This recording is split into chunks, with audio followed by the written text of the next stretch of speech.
I'm Just Saying is sponsored by Hover.com. Domain names made simple. Go to gfq.hover.com and get 10% off your entire purchase.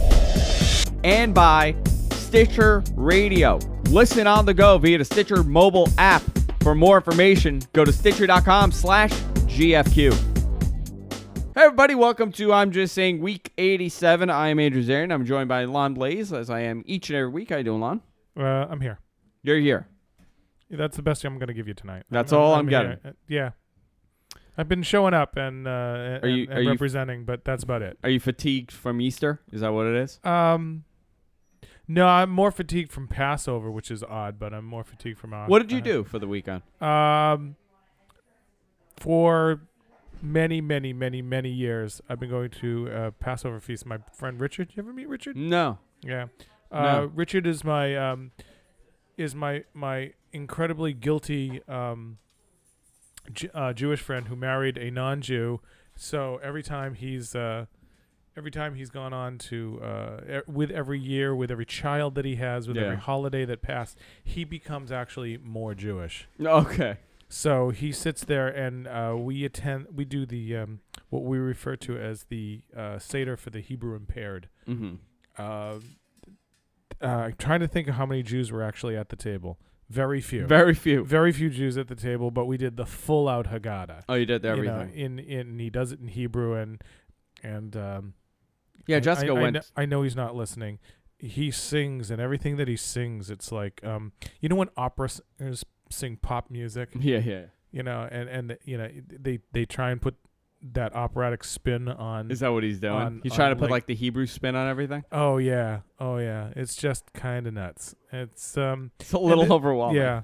Hey, I know someone who went to a gay bondage Seder. Are you kidding me? Yeah, I was terrified, like where they hid the matzah, you know. But I got home to find that, and I was like, and I wrote back, and I thought, and I giggled, you know, and I said very funny, and they were like, not kidding. That's hysterical. You know, because they let their people go at the end. I mean, it was like, whoa, really? And I can't even begin to fathom that. Have you ever? What do you do? Did you do Easter big like when you were a kid? Was Easter big? It was so. I mean, nothing huge. Like I always thought Easter was a holiday, and what's so funny is what I ended up doing yesterday on Easter. I did nothing. I really did nothing. I watched many episodes of like Say Yes to the Dress.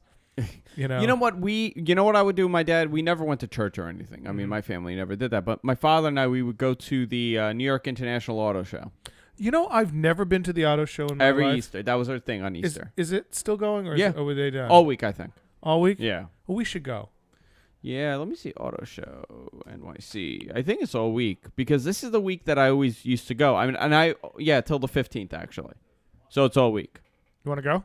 I do want to go. Yeah, I've never gone. It just seems like something that I should do. So we would go on Easter, and then we would get back, and we would have like family over, and we'd have dinner or lunch. I think was there a traditional dinner? No, nothing traditional. No, not in my family. Okay. With Jessica's family, the last 7 years, we've done Easter's huge in the family. Yeah, and we do a big Easter egg hunt, and everybody's knocking everybody over and killing each other. We didn't do it this year. Have you done it here? Yeah, last year we did it here. Was that the only time? Yes. No, I think we did it twice in a row. Yeah, because we hosted a Christmas the year before last, and we thought it was going to kill us, but it kind of came out pretty cool. Yeah, I mean we're not crazy about the holidays, but we went to my uncle's house and we had dinner there, but it wasn't like a big Easter thing, and that was it. Like I think people felt bad that we never got to host, and we were like, oh no, it's okay, because everyone like in the family wrestles for the honor. Oh, is that what it is? Hosting the holiday, but we don't have kids, remember? So, you know, there was no. Is it a big deal to some people? Some people want to host. Yeah. Yeah. Well, why? In their family is. I mean, it's a pain in the ass. You spend a lot of money and you cook all day.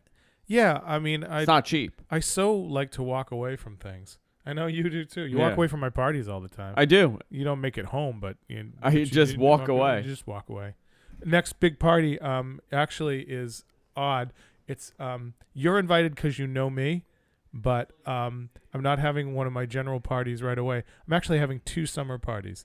the gym, the boot camp is having a party at my house. Oh, very nice. Because one of the 4 of the people that work there all have birthdays within like 10 days of each other. Okay, so you're doing 2 like weeks a party. of each other. So we're doing something at the very end of June, last Saturday in June. Do you know the whole story with Easter, which I found really funny? I read this a while ago. It leads to my favorite Easter joke. And what is that? My favorite Easter joke. It was funnier, but still funny. The College of Cardinals has decided that they want to cut down the time when they pick they want to pre-pick the next pope. Mm-hmm. So they go back and everyone just thinks John Paul II was amazing, right? So they think, you know what we should do? We should scour the Polish countryside and try to find another one. Find the next cardinal to pick to be the pope and have him ready to be the next pope. So they interview, they narrow it down, and they got it narrowed down to 3. And they said, how are we going to handle this? Yeah. I said, I know what we'll do. We will ask a question which he will answer aloud, and whoever comes up with the best answer, that will be who the next pope will be. The new pope. So they ponder some questions, and they finally come up with what would be a great question. What is Easter? That's the very simple question. Simple question. They can answer it as simply or as more, as in detail as they want. So they bring in the first Polish cardinal, and they go, Monsignor, congratulations for making the final cut. One last hurdle. We'd like you to explain to us what is Easter. And the first cardinal says, well, Easter is a very important holiday. You get a big pine tree, and you put lots of decorations on it, and they throw them out of the room. So they bring in the second cardinal. They're a little worried now, and they go, could you tell us what is Easter? He goes, oh, Easter is a very holy and sacred day. You want to gather people around you, your family, and perhaps roast a turkey, and they throw it out. Now they don't know what to do. They're down to the last cardinal, and they go, well, let's bring him in. We'll figure out from here where to go. They said, Monsignor, we're begging you. Could you please give us a concise and thorough explanation of Easter? And the Polish cardinal, without hesitation, says, well, Easter is singularly the most important and decisive day in the entire liturgical calendar. And they're like, he knows. It celebrates the resurrection of our Savior, Lord Jesus Christ. And they're smiling now. They're really happy. He said, Cardinal holds his hand up. He wants to continue. He said, 3 days earlier, Jesus died on the cross for our sins, suffered and died. And he was taken from the cross and taken to the grave of Joseph of Arimathea. And they used that space. He was accompanied by his mother and Mary Magdalene and laid to rest there. And a great stone was put across the tomb. 3 days later, on Easter Sunday, they came to praise him, and when they came, the stone had rolled away, and Jesus emerges from the grave, risen. And if he sees his shadow,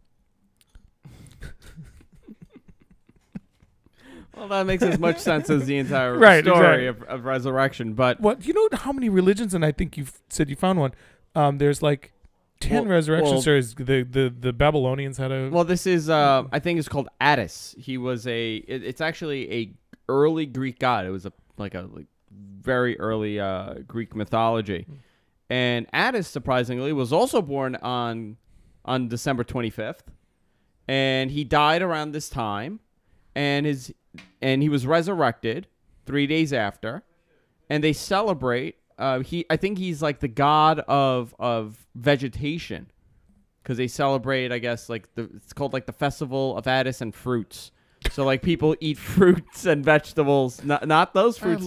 I love how, you go through. The Greeks had a god for small appliances, for short-term loans, just anything. They just there had to be a god for it. there is this, and it carries on into Catholicism because you lose something, you pray to Saint Joseph. There's just. Do you have any religious like Joe is the most decidedly un-Catholic person, though she was raised went to Catholic school, except for like 4 things. Like she totally. It's like etched in. Yeah, it's like so burned in.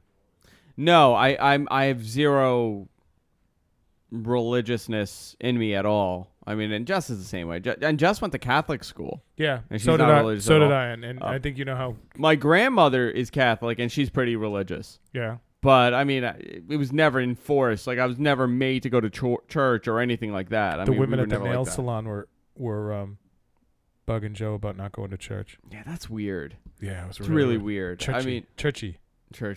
Yeah, the Koreans all call it churchy. No, I don't understand it. I mean, listen, I think it's great. I think some people need it in their lives. I understand community. But there are people that take things literally, and I think that's when it gets a little dangerous, when people actually look at it in a literal sense, and they don't understand that a lot of Christian holidays and Christian stories. I love what they take literally, except the stuff that you really should take literally. You really should, yeah. Like, 10 Commandments and the Golden Rule and all that. I mean, that's all there. Yeah, but you're forgiven. But you get forgiven. Yeah. To me, Catholicism is like hockey. Okay. Like, if I walk down the street and I pick up a stick and I whack you over the head. No, you know what it is? In hockey, I do that. If I put on skates and do that, I just go. I'll give you an example. For like 2 minutes. A couple of my friends, they just had kids, right? They're Italian, so they're Catholic, obviously. Christen the kid. Christen the kid, which okay, they want to christen the kid. They have to do communion. They have to do confirmation, but they don't go to church. These are non-religious. These are not religious people. They're hedging your bet. I know the guy. I know the guy. It's fire insurance. Just in case there is a God, they're not going to go to hell. At least they're confirmed. And I looked at him like, and his name is Joe. I'm like, Joe, I've never known you to go to church. You drink, you smoke pot your entire life. There's nothing and about that you may have done a couple lines of blow here and there, and you're a partier. And now you got married, you have a kid, you're sending your kids, you're like, oh no, he has to do communion. I'm like, why? He goes, because it's Italian. I'm like, no. Yeah, there's all kinds of cultural things. I think it is called that is cultural, in my opinion. I think that's what's happening. Well, I know as many cultural Jews as I know cultural. I mean, are there cultural Muslims? They're not really Muslim, but they dig the burqa. I mean, it's not. Does that happen? You know what? I think Turkey's a little bit more westernized with it, but they still, they're still following the religion. Like, are there people that kind of go, oh God, I gotta pray again, 3 times a day? Do I have to do it? I mean, are there people that like sort of phone it in? Well, I think that's. Are there people that phone in Muslimism? I'm sure there are. Yeah, I'm sure. I think people are afraid not to belong. That's exactly what it is. I think it's a sense of belonging. So people identify themselves and what they're supposed to do because of what they are told. So they kind of identify the religion aspect to it. Even though they are not religious, they never go to church. They have to continue this because, God forbid, you don't christen the kid. What if I'm wrong? Yeah. What if I'm wrong? You think it's a what if I'm wrong? I just think it's a sense of doing it just to do it because everybody's doing it. I think it's a little of both. I think it's habit. I think it's like, well, we always do this. It's like, if you don't do that, what do you do instead? You don't get a cool christening outfit. You don't. What do you do? What do you tell people when you don't know what your confirmation name is? Yeah. I mean, I don't have a confirmation. I'm confirmed. What was your confirmation name? Terrence. So I'm Lon Timothy Terrence. Double T. Which you get called a lot. JTT. In Catholic homes, if you screw up bad, you did your mother ever do this to you? They yell at you. When you're in trouble, they yell your name. When you're in big trouble, they yell your first and middle name. Yeah. When you're screwed and going to hell, it's first, middle, and confirmation name. So Lon Timothy Terrence came out of my mother's mouth a couple of times. I don't know. But back to this Addis. It's a story of Easter. I mean, it's the entire thing. Which is very interesting. But that's what a lot of these Christian holidays are. The resurrection story. They're pagan holidays that were taken to kind of convince people to join Christianity. They're like, hey, listen, we got this too. That's what it is. If We you got the look better at, version. We've got the more reasonably, more well explained version. Yeah, I mean, look at it this way, right? There's look at all the major holidays. You have Easter for spring. mm-hmm. You have It's a resurrection story for spring. Yeah. You have Christmas for winter. Mm-hmm. You have All Saints Day for fall. They have the Feast of the Ascension. Yeah, so you have all these holidays. The day Jesus got his learner's permit. They all happen to fall on or very close to these pagan or non-Christian holidays, and it was a way to attract people. You know, Christmas, for example, was winter solstice. Right. Juvenile. It was all those things. But you know, Christmas was banned for many years. Yeah. The Pope had because it was a banned drunken. Christmas. It was a drunken holiday. That was the day you got loaded. Yeah, it was a New Year's. It was like a New Year's Eve. Yeah, Christmas and New Year's Eve have always fused and stuff. I always think that like you do like this.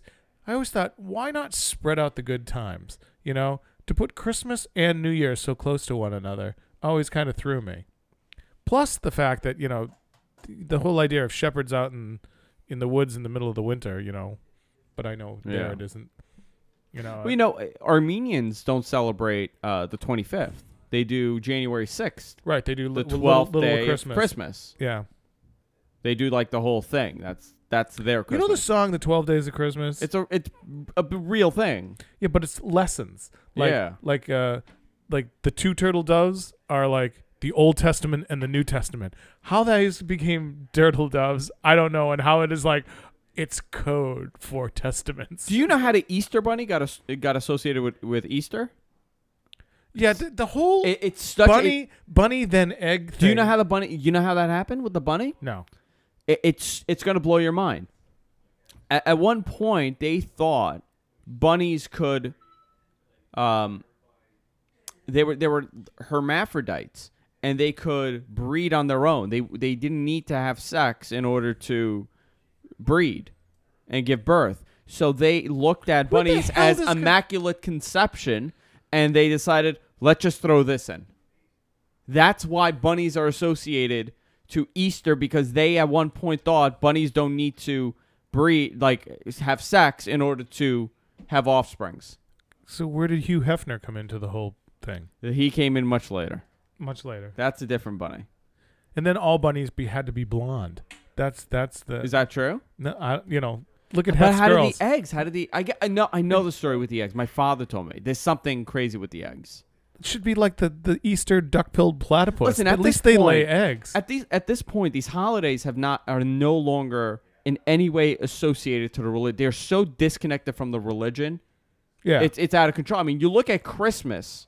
Christmas is so far away from the original concept of Christmas. Christmas is a day that you have gifts with each. You know, you give gifts to each other. Nobody's thinking about Jesus anymore with Christmas. I had a big sign that said "Happy Birthday Jesus" once at a Christmas party, and most people laughed at it, but there were a few people like kind of offended, and I was like, "It's his birthday." People are now referring to Easter as Zombie Day. Oh, he's a zombie, right? Oh, you know how they have the zombie lit? Someone should do like the zombie New Testament. You know, there's a great show on the Science Channel, and it's like the science behind the Bible, and they try to there's someone said science behind everything that's happened. Right. That's in essence science. The pursuit of science was at first considered a religious activity because you were trying to explain the phenomenon of God, and somehow science became the enemy of spirituality. But in the beginning, it was supposed to be, I mean, how cool is it to be able to explain God's creation? That's what science was for. Think about it. Science is supposed to explain the miracles that happen around us each day. Sure. But once you explain them, people feel they become not religious. I'm sorry. I think it's kind of cool that when you sit in a bathtub full of water, the water rises and can tell you exactly how big you are, And some great being came up with that. That isn't like accidental. Archimedes is a genius, and he and what he did, to some people was a religious experience. I was reading. I was actually watching one of these shows yesterday, and you know how the Bible was compiled? Do you know the whole story with why the Bible was created? I think it was a set of Time Life books, wasn't it? Yes, that you could order, and you could get a free book right after that. The Bible was. Hi, I'm Judy from Time Life. It was commissioned by Constantine, the Roman emperor, Mm-hmm. in order to convert the Romans to Christianity.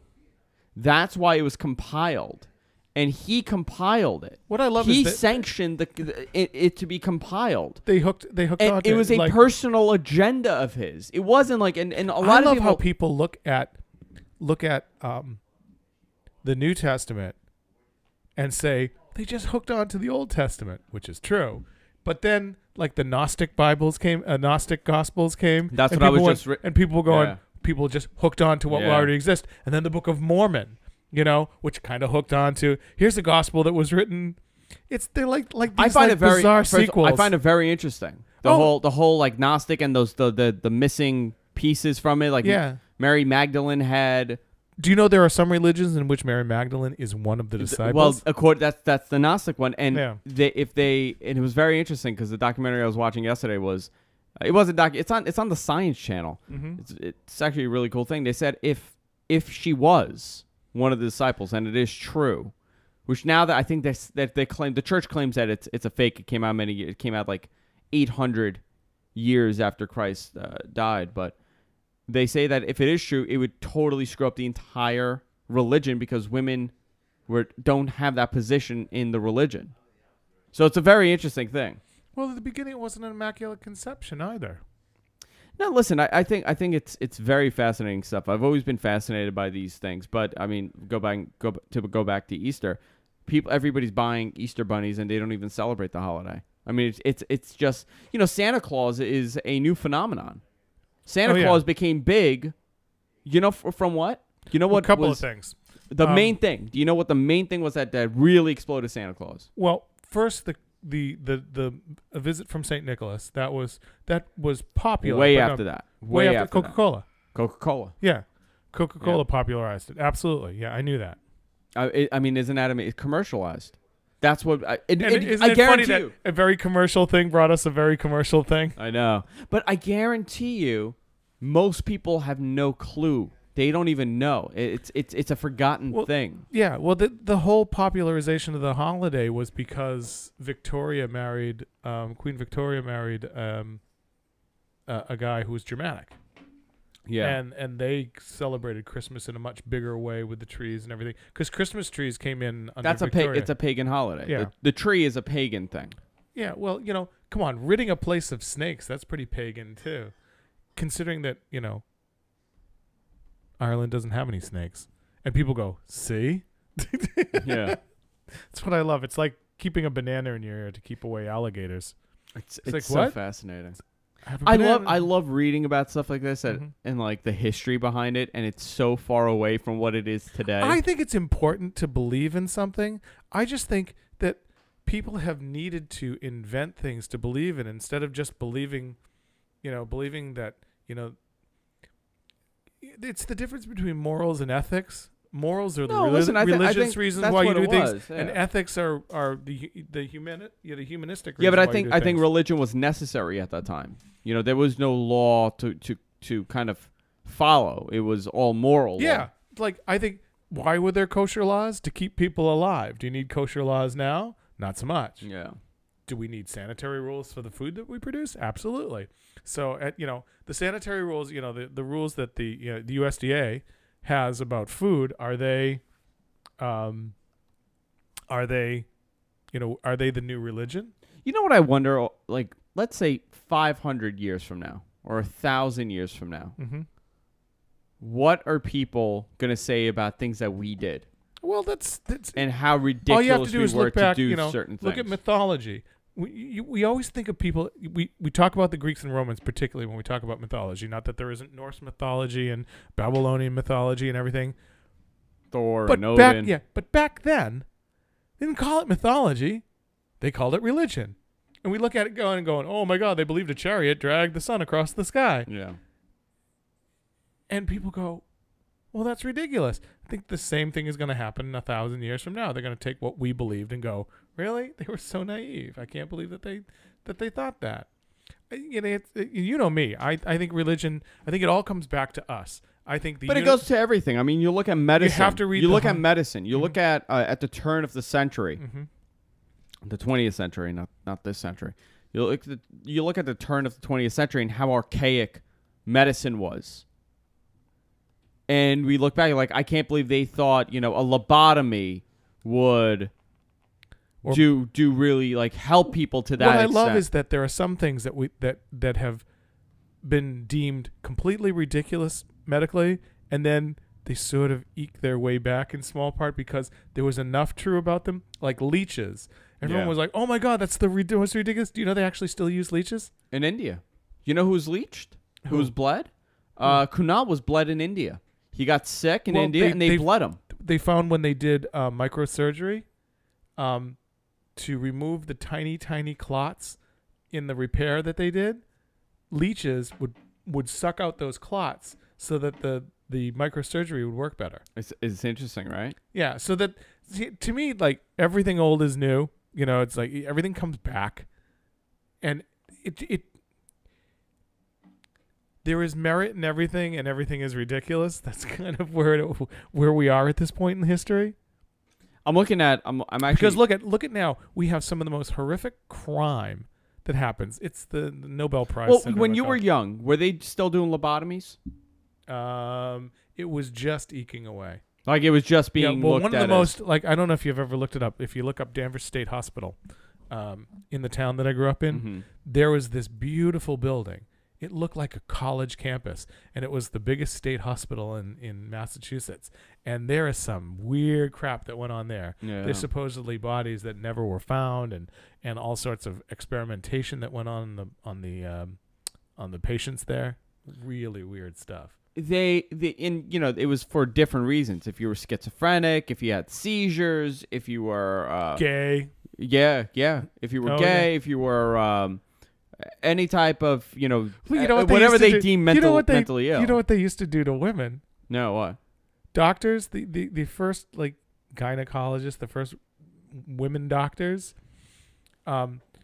they would say that women would become hysterical, and they had, like, too much pent up in them, and the doctors would give them an orgasm. Yeah, doctors would give them a stimulation. Yeah, they would do a manual stimulation. Yeah. And you had to pay for that. Yeah. And guys get offended now that you can't do that anymore. Yeah, see, and then people get sued for that. No, you know who was lobotomized? Kennedy's sister, Margaret. Margaret, do you know why? No. Do you know why she was lobotomized? So fascinating. You know she was a school teacher. I know. I always thought. Or she was becoming a school teacher. Mm-hmm. She was looked at as the dumb one. Like she was considered mentally handicapped. Mm-hmm. But it was because the brothers and the other ones were so much smarter than she is. She was looked at as an idiot. She had like a 98 IQ. It wasn't this crazy low IQ that she had. Wow. But she was looked at as an idiot, and apparently she was very sexual with men. So her father lobotomized her because he thought it was part of her mental illness. Whoa. Which is bizarre to me. Do you hear that? Do you have your cell phone? Siri talking about that was weird. No, I don't know what it was. But I mean, look at all the crazy stuff that they used to do. Oh, absolutely. I mean, it's just nutty. 40,000. Look at thalidomide they used to give women. Oh yeah, I just missed being a thalidomide baby. Just missed it. Like it was crazy. Yeah. People used to drink, right? People used to drink and smoke while they were pregnant. Oh yeah. Well, what I find really, really odd is that like thalidomide happened, and I don't know anyone that like won a court case against thalidomide.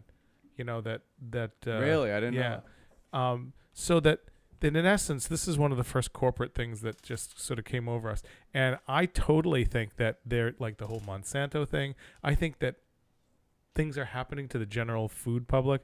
This is my paranoia. Yeah, we don't know what's good. Yeah, I mean, it's so short. Autism the fact that it spiked. So, did you hear the numbers? Did you hear the story that came out today? 1 in 88 people. Yeah, 1 in 88 kids born. But see, here's my thing with that. I think it's a combination of multiple things. I think we're more aware of it, and we call it autism now. Before, we would just call it he was slow, or he was mentally handicapped. He was retarded. We didn't have that term. Autism is fairly a new term that we're using. Yeah, autism and then Asperger's and the autism spectrum and all that. Sure. I think it's but a combination boys of are five times more likely. Yeah, I think it's a combination of A, we're more aware. B, it's being diagnosed, and C, I think it's a combination of genetics and environmental. They just noticed that there is a higher trend in autism in heavier mothers. If the parent is heavy, if the mother is heavy, the child, there's a trend there. There's something, really, a pattern. That's really weird. Because and then you think of Jenny McCarthy. I would almost think differently, because I know a series of incredibly thin women who have autistic kids. Really? Yeah. It's a fascinating thing. I mean, you think it's environmental, or you think it's? I think a lot of it's environmental. I think a lot of it's environmental. You think it's the crap that we're eating and the stuff. I mean, I know they say like the plastic bottles because it seems like it's a thing that happens at 2 or 3. Right. Well, it just seems to me that all this stuff really started to spike, like as we came into a world where everything became convenient. Like everything became convenient. Yeah, I'm looking at this. This is the story that came out today. CBS. What causes autism? The question has led the government and many researchers to invest over $1 billion in study over the last decade. They're getting close. Research is looking at long-running fishing expedition, which will focus on everything from genetics to the age of the father, the weight of the mother, and how close the child lives to the freeway. Were you the person talking to me the other day about Teflon? No. Oh, I heard some serious crap about Teflon. Do you remember Teflon? Teflon doesn't exist anymore. There's no Teflon anywhere. And they said that there's a Teflon molecule in everything in this planet now. Well, DuPont owns the brand. They own Teflon. Yeah. They still have Teflon. They don't. Of course, they're still doing it. It's a coating that they put. What do they put on the pans? I don't think it's Teflon anymore. But what I'm saying is, if they discovered that some 2 or 3 of the most, income-producing things in this world were killing us, what would they do? Yeah, but it comes down to. I mean, you look at all the. For one example, I mean, everything is engineered now, right? Right. I think I forgot what country it was in Europe. I think Norway banned Monsanto coming in. Yeah. England banned Monsanto from coming in. Yeah. So I mean, we're engineering our corn, our fruits, our vegetables, and I think we've been conditioned to think the way that we do. We don't even want the organic ones because they don't look as good to us. Right. It doesn't look like if you go to a place where they grow organic fruits and vegetables, it all looks kind of. Yeah. Have you had an organic apple and like a. It looks terrible and tastes amazing. Okay. How different does that look from the gigantic apples that are this big? Yeah, they've now to me become so blown up. It's like chicken breast. Chicken breast doesn't look real anymore. Yeah. And we're fine with it. Joe was talking about eating chicken in Roatan. She had chicken in Roatan, and she said it was really good, but there was very little meat on the bone because it wasn't altered. Yeah.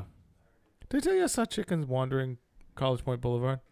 I saw chickens wandering up and down the block here. That is weird. Why?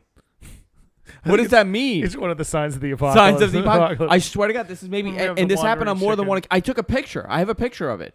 I was walking up the block. Have you seen the pig walk down 43rd Avenue? Yeah, the big fat one? Yeah. Isn't that redundant? The big fat pig. It's huge. No, it's a huge pig. I mean, it's like humongous. Black and white? Yeah. Yeah. I forgot his name. We met the owners. Jimmy? Jimmy. No. Yeah, no, it's Jimmy the pig. Jimmy is the owner? No, Jimmy's the pig. Jimmy's the pig. Yeah. I forgot what the pig's name was, but the pig apparently has his own bedroom. That's what they told me. Bizarre. I never had a pig. I had lots of pets. Never had a pig. But you had like a farm, right? Like you lived. Well, we had lots of property, and so we had a couple of horses. We had some sheep. Not all at the same time. We always had different things. We had a monkey. You had a pet monkey? Yeah, we had a monkey. Are you kidding me? I had a monkey for the summer. Why? What? We babysat a monkey. How was it? The monkey hated everyone in the family but me. So it would like. What does it do? scratch. Like, what does the monkey do? It flings poo. Does it? Oh, yeah. That's like a real It thing. flings poo. But Yeah. what does a monkey do? Like all day? Whatever monkey sees, I guess. Monkey do. He explores and eats and hangs around, likes the sun. I'm trying It to was find like a spider monkey, like the monkey Ross had. It must be weird. It was weird. I could literally put my hand out and the monkey would jump on my hand. My brother would put it out. The monkey would bite him. Okay, Hysterical. I could put my brother's hand under mine, like as if it were my arm. The monkey wouldn't bite it. I put my arm under my brother's. The monkey would bite me. Monkey hated my brother. Hated my brother. I'm trying to find the I said, picture you of have the chicken. bad monkey karma. Maybe the monkey knew something. Yeah. Maybe the monkey knew. No, I don't know. I think it is. I think you're right in a way. Like, we don't know what these things are doing to us when we're putting it in our body. The way we change the world, the way we change anything, the way you do anything is to have the right thing make money. That's how you change the world. If the bad thing makes money, people are going to do the bad thing. Do you know what I mean? Yeah. Because money steers everything. If you don't understand why anything is done, why a cup is... Tin cans are shaped the way they are because of money. Most tin cans, except for tuna, are taller than they are wider because they take up, to house that much volume of space, that dimension uses the least amount of metal. Interesting. If you had a taller, thinner can, it would use more metal. If you used a shorter, wider, it would use more metal. That is there's a formula for the dimensions of a can. When you look at, like everything right now, I think over the last maybe 10 years, we've become more conscious about what we're putting in our bodies. But oh yeah, because things are not right. no, you go to the store, there's so much preservative and everything. That it's out of control at this point because they want to extend the shelf life to as long as they can. Well, I think I told you, Joe and I, when we were on the European cruise, we met a guy who basically regulated pesticides and stuff in California farmland. And he said, the sad thing is that food is no longer grown for you to eat. Food is grown for it not to rot. That's the most important thing that they do in growing food is we want it to last as long as possible.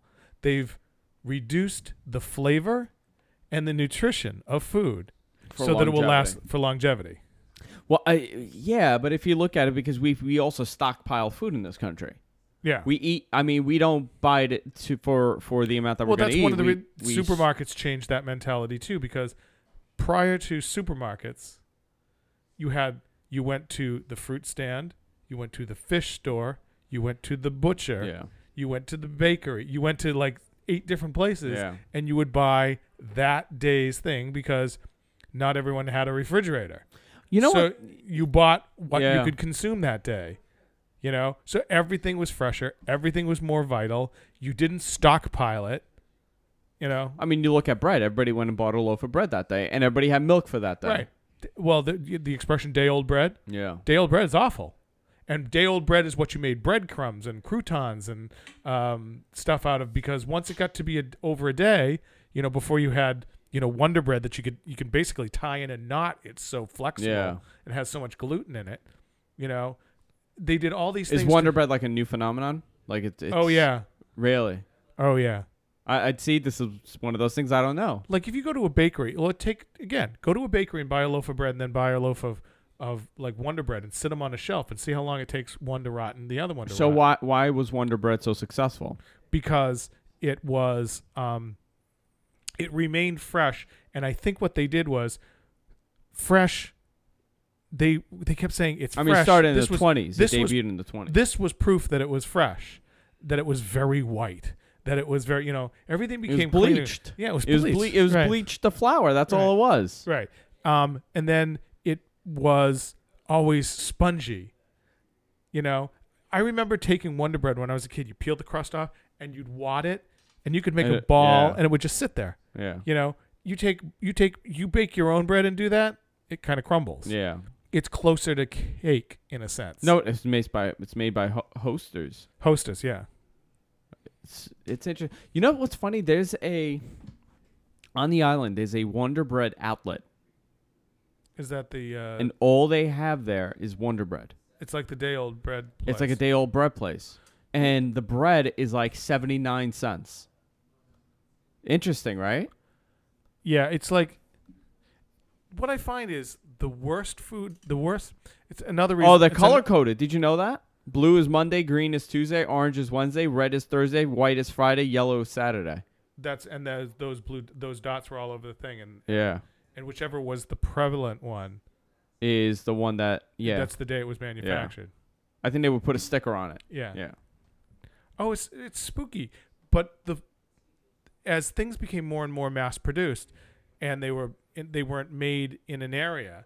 I mean, now the rents are too high in a place to produce Wonder Bread there. So now the Wonder Bread plant, we'll just use Wonder Bread for an example, moves further and further away. I grew up on Wonder Bread. Right. Jessica was brought up on like rye and like good bread. Right. It moves further and further away. Yeah. Did it take you a long time to I find still the flavor in like real bread. I still have a really hard time. Like even if it's like off-brand white bread, like regular white bread, if it's not Wonder Bread, I have a very difficult time liking it because that's all I ate when I was a kid, Wonder Bread, and I love bread, and that's one of my biggest problems. Like if I could, I guess cut back on something, it would definitely be bread because I'll eat a loaf and a half a day of bread. I know, like the French, like the Italian bread or the French bread. Yeah. I'll eat that entire thing. I'll sit there and I'll just eat the entire thing. I used to be able to do the same thing. I'm not eating carbs Last night we anymore. had dinner. We had family dinner. I finished a loaf of bread with dinner, with a chicken cutlet and. I haven't eaten bread in a couple of months. No, my God. But back to what I was saying. So what happened was. Oh, no, I have. I had gluten free. Yeah, and it's still not bread.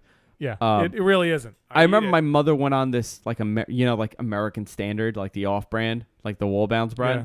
She would get the bread from there. It was not bread to me. Yeah. Like it was unedible. Like you could not eat that thing. Yeah. It was so bad you couldn't eat it. Right. And I guess it was because I was never used to it. I was used to this thing. Like when Jessica comes home with like rye bread, I'm like, what is this thing? Have you ever had Wonder Bread now? No, what is that? Right now? Like as an adult? Yes, Yeah. I love it. Really? You're right. It's like a cake. It's like spongy. It scares me. No, it's like a cake. You sit there and you eat the thing, and so you don't even feel it. Yeah, you have to read Wheat Belly. You'll never eat bread again. What is and that? now they've if you take a look at what wheat looked like when they first started harvesting it in this country, and then what wheat looks like now, Yeah. they don't even look the same. Just in the same way that they've pumped up the chickens to be gigantic to the point that they can't stand on their own legs. Okay, wheat has been doctored genetically so much and crossbred to this form that was never intended to be. You know what they do with Wonder Bread now? They don't do the super white ones anymore. I don't know if you know that. You know what's really good? Potato bread. Love potato bread. Yeah, I've had potato bread rolls. Like it's really good. Like actually that's one thing my mother always bought potato bread. My grandmother bought it actually. And I love I like potato bread more than white bread. But it's the same thing. I don't know. I don't know how good it is for you. Yeah, well, just carbs in general aren't like spectacular for you. You know what? Carbs were good when you were plowing the back 40. Yeah. People don't do enough now to warrant the carbs that they eat. That's the problem. If you were out running, if you walked the distance in a day that you drove, maybe carbs would be worth it, but they're not. And if whatever carbs aren't used in your body, what do they become? Sugar. And then, now you're into the diabetes area. Is this a real thing? I'm looking. Wonder Bread launches a uranium-enriched bread. Glow-in-the-dark bread. And now this is on like a news site. Oh, they probably fell for a joke. It's not The Onion. Idiots. They fell for it. I'm looking at all the bread that they make now. Look at this. Classic white sandwich. Yeah, and then they have like the healthy stuff. Nobody cares for that. Texas toast, butter bread. Texas toast, which just means really big slices of bread. Yeah, that's exactly what it is. I went into a diner once and they had Texas French toast. So it's just big giant wedges. Starving now. You don't know how hungry I am. Like all this bread talk now, I want to go and just get an You know what awful sucks greasy about sandwich. being my age at this point? You can't do it anymore. I can't. I just can't. I think when I was 30, I'd look at stuff and go, I know it's not good for me, man, but I like it. You like it. But now I look at it and I go, it's just not good for me, and I can't have it. My poor cousin, he's 34 now. Mm-hmm. He can't have anything greasy. He gets Really? awful heartburn and he's up all night. He can't do it anymore. And that's And where this is a guy, he's such a glutton. He loves, like, he'll eat, like, everything you put in front And of we're him. all going there. Yeah. That's where you get, that's when people get older and they go, and I'm like, maybe I'll just have a little bit. I used to be able to eat a pizza and go to sleep. I see it a pie. Pie and 2 slices. That was my Tuesday night. Pie and 2 slices and a 12-pack. Can't do it now. Yeah. Forget it. All right, let's wrap it up. Go to our website, guysfromqueens.com. Also go to stream site gfqlive.tv. Lon, any plugs? I didn't tell you through the show. I made the money for the I made my pledge drive. Very, very cool. Yeah, Congratulations. But that doesn't mean that I'm stopping to raise money for AIDS Life Cycle 11. www.aidslifecycle.org. Find my name there. Go and contribute. Also, people have come through in droves. I now have some place to stay in every one of the stops except Santa Cruz and Paso Robles. So if anyone knows anyone who lives in Santa Cruz or Paso Robles, let me know. Excellent. Because I want to borrow your couch. All right, guys. We'll see you all next week. And I'm just saying goodnight, everybody.